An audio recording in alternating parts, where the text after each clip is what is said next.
হাজাৰ হাজাৰ লোক আপোনালোকে দেখিছে বিনিময় প্ৰথা সম্পাদিত হৈ আছে।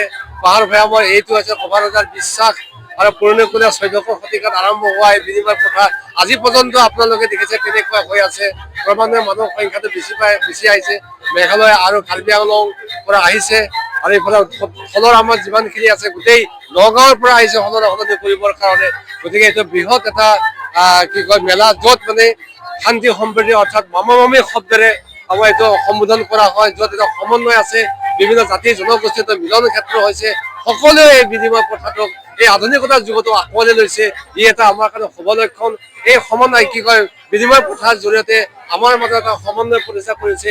ই জোনবিল মেলাৰ কাৰণে গোৱালপাৰাৰ এটা ডাঙৰ এটা এচিভমেণ্ট বুলি ক'ব বিচাৰো।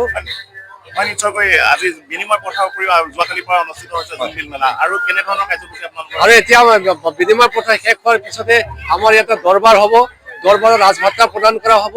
ইতিমধ্যে আমাৰ অসমৰ মুখ্যমন্ত্ৰী শ্ৰীযুত হিমন্ত বিশ্ব শৰ্মা ডাঙৰীয়াই তিৱা ৰজাসকলৰ বাবে সহ তিৱা ৰজাসকলৰ বাবে ৰাজভাষা সম্পূৰ্ণ কৰি তুলিছে।